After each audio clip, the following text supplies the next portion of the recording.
हर हर महादेव। श्री शिव के द्वारा गोलोक धाम में श्री विष्णु का गोपेश के पद पर अभिषेक तथा उनके प्रति प्रणाम का प्रसंग सुनाकर श्री राम का सती के मन का संदेह दूर करना, सती का शिव के द्वारा मानसिक त्याग।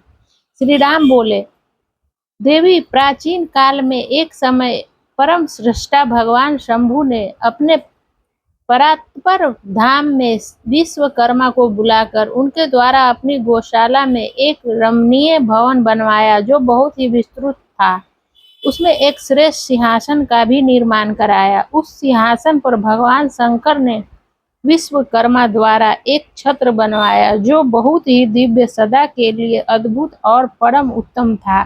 तत्पश्चात उन्होंने सब ओर से इंद्र आदि देवगणों, सिद्धों, गंधर्वों, नागा आदि को तथा संपूर्ण उपदेवों को भी शीघ्र वहां बुलवाया। समस्त वेदों और आगमों को, पुत्रों सहित ब्रह्मा जी को, मुनियों को तथा अप्सराओं सहित समस्त देवियों को जो नाना प्रकार की वस्तुओं से संपन्न थी आमंत्रित किया। इनके सिवा देवताओं, ऋषियों, सिद्धों और नागों की 16 कन्याओं को भी बुलवाया जिनके हाथों में मांगलिक वस्तुएं थी। उन्हें बीना, मृदंग आदि नाना प्रकार के वाद्यों को बजवाकर सुंदर गीतों द्वारा महान उत्सव रचाया।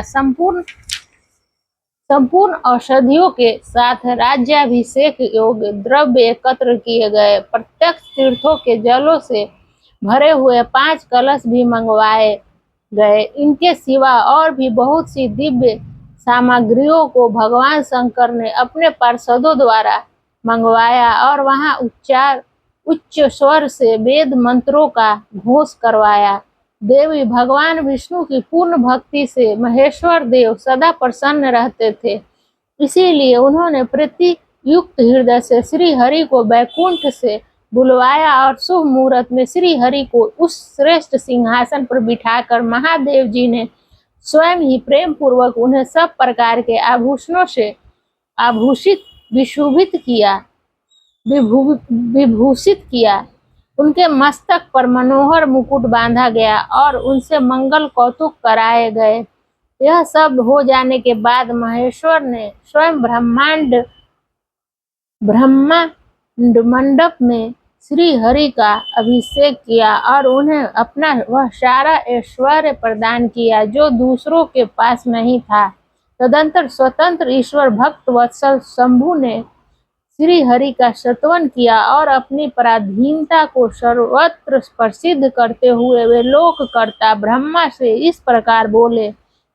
महेश्वर ने कहा, लोकेश, आज से मेरी आज्ञा के अनुसार ये विष्णु हरि स्वयं मेरे वंदनीय हो गए। इस बात को सभी सुन रहे हैं। तात तुम संपूर्ण देवता आदि के साथ इन श्री हरि को प्रणाम करो और ये वेद मेरी आज्ञा से मेरी ही तरह इन श्री हरि का वर्णन करें। श्री रामचंद्र जी कहते हैं, देवी, भगवान विष्णु की शिव भक्ति देखकर प्रसन्न चित हुए वरदायक भक्त वत्सल रुद्रदेव ने उपयुक्त बात को कहकर स्वयं ही श्री गरुड़ ध्वज को प्रणाम किया। तदंतर ब्रह्मा आदि देवताओं, मुनियों और सिद्ध आदि ने भी उस समय श्री हरि की वंदना की। इसके बाद अत्यंत प्रसन्न हुए भक्त वत्सल महेश्वर ने देवताओं के समक्ष श्री हरि को बड़े बड़े वर प्रदान किए। महेश बोले, हरे, तुम मेरी आज्ञा से संपूर्ण लोकों के कर्ता, पालक और संहारक हो। धर्म, अर्थ और काम के दाता तथा दुर्नीति अथवा अन्याय करने वाले दुष्टों को दंड देने वाले हो। महान बल पराक्रम से संपन्न जगत पूज्य जगदीश्वर बने रहो। स्मरांगन में तुम कहीं भी जीते नहीं जा सकोगे। मुझसे भी तुम कहीं पराजित नहीं होगे। तुम मुझसे मेरी दी हुई 3 प्रकार की शक्तियां ग्रहण करो। एक तो इच्छा आदि की सिद्धि, दूसरी नाना प्रकार की लीलाओं को प्रकट करने की शक्ति और तीसरी तीनों लोकों में नित्य स्वतंत्रता। हरे, जो तुमसे द्वेष करने वाले हैं वे निश्चय ही मेरे द्वारा प्रयत्न पूर्वक दंडनीय होंगे। विष्णु, तुम्हारे भक्तों को उत्तम मोक्ष प्रदान करूंगा। तुम इस माया को भी ग्रहण करो जिसका निवारण करना देवता आदि के लिए भी कठिन है तथा जिससे मोहित होने पर यह विश्व जड़ रूप हो जाएगा। हरे तुम मेरी बाईं भुजा हो और विधाता दाहिनी भुजा है। तुम इन विधाता के भी उत्पादक और पालक होोगे। मेरा हृदय रूप जो रुद्र है वही मैं हूँ, इसमें संशय नहीं है। वह रुद्र तुम्हारा और ब्रह्मा आदि देवताओं का भी निश्चय ही पूज्य है। तुम यहाँ रहकर विशेष रूप से संपूर्ण जगत का पालन करो। नाना प्रकार की लीलाएं करने वाले विभिन्न अवतारों द्वारा सदा सबकी रक्षा करते रहो। मेरे चिन्मय धाम में तुम्हारा जो यह परम वैभवशाली और अत्यंत उज्जवल स्थान है वह गोलोक नाम से विख्यात होगा। हरे भूतल पर जो तुम्हारे अवतार होंगे वे सबके रक्षक और मेरे भक्त होंगे। मैं उनका अवश्य दर्शन करूंगा, वे मेरे वर से सदा प्रसन्न रहेंगे। श्री रामचंद्र जी कहते हैं, देवी इस प्रकार श्री हरि को अपना अखंड ऐश्वर्य सौंप कर उमा वल्लभ भगवान हर स्वयं कैलाश पर्वत पर रहते हुए अपने पार्षदों के द्वारा स्वच्छंद कीरा करते हैं। तभी से भगवान लक्ष्मीपति वहां गोप वेश धारण करके आए और गोप गोपी तथा गौओं के अधिपति होकर बड़ी प्रसन्नता के साथ रहने लगे। वे श्री विष्णु प्रसन्नचित हो समस्त जगत की रक्षा करने लगे। वे शिव की आज्ञा से नाना प्रकार के अवतार ग्रहण करके जगत का पालन करते हैं। इस समय वे श्री हरि भगवान शंकर की आज्ञा से 4 भाइयों के रूप में अवतीर्ण हुए हैं।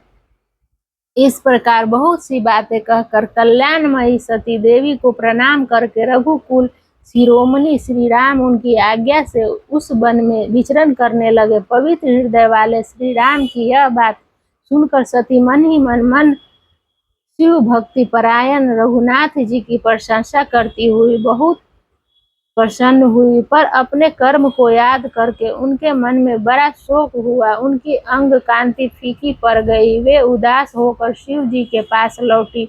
मार्ग में जाती हुई देवी सती बारंबार चिंता करने लगी कि मैं भगवान शिव की बात नहीं मानी और श्री राम के प्रति कुत्सित बुद्धि कर ली। अब शंकर जी के पास जाकर उन्हें क्या उत्तर दूंगी। इस प्रकार बारंबार विचार करके उन्हें उस समय बड़ा पश्चाताप हुआ। शिव के समीप जाकर सती ने उन्हें मन ही मन प्रणाम किया। उनके मुख पर विषाद छा रहा था। वे शोक से व्याकुल और निस्तेज हो गई थी। सती को दुखी देख भगवान हर ने उनका कुशल समाचार पूछा और प्रेम पूर्वक कहा, तुमने किस प्रकार परीक्षा ली। उनकी यह बात सुनकर सती मस्तक झुकाए उनके पास खड़ी हो गई। उनका मन शोक और विषाद में डूबा हुआ था। भगवान महेश्वर ने ध्यान लगाकर सती का सारा चरित्र जान लिया और उन्हें मन से त्याग दिया। वेद धर्म का प्रतिपालन करने वाले परमेश्वर शिव ने अपनी पहले की हुई प्रतिज्ञा को नष्ट नहीं होने दिया। सती का मन से त्याग करके वे अपने निवासभूत कैलाश पर्वत चले गए। मार्ग में महेश्वर और सती को सुनाते हुए आकाशवाणी बोली, परमेश्वर तुम धन्य हो और तुम्हारी यह प्रतिज्ञा भी धन्य है। तीनों लोकों में तुम्हारे जैसा महायोगी और महाप्रभु दूसरा कोई नहीं है। वह आकाशवाणी सुनकर देवी सती की कांति फीकी पड़ गई। उन्होंने भगवान शिव से पूछा, नाथ मेरे परमेश्वर आपने कौन सी प्रतिज्ञा की है, बताइए। सती के इस प्रकार पूछने पर भी उनका हित चाहने वाले प्रभु ने पहले अपने विवाह के विषय में भगवान विष्णु के सामने जो प्रतिज्ञा की थी उसे नहीं बताया। मुने इस समय सती ने अपने प्राण वल्लभ पति भगवान शिव का ध्यान करके उस समस्त कारणों को जान लिया जिससे उन्हें प्रियतम ने उन्हें त्याग दिया था। शंभु ने मेरा त्याग कर दिया। इस बात को जानकर दक्ष कन्या सती शीघ्र ही अत्यंत शोक में डूब गई और बारंबार सिसकने लगी। शिवा और शिव के चरित्र को वास्तविक रूप से कौन जानता है। वे दोनों सदा अपनी इच्छा से खेलते और भांति भांति लीलाएं करते हैं। सती और शिव वाणी और अर्थ की भांति एक दूसरे से नित्य संयुक्त है, उन दोनों में वियोग होना असंभव है। उनकी इच्छा से ही उनमें लीला वियोग हो सकता है। हर हर महादेव।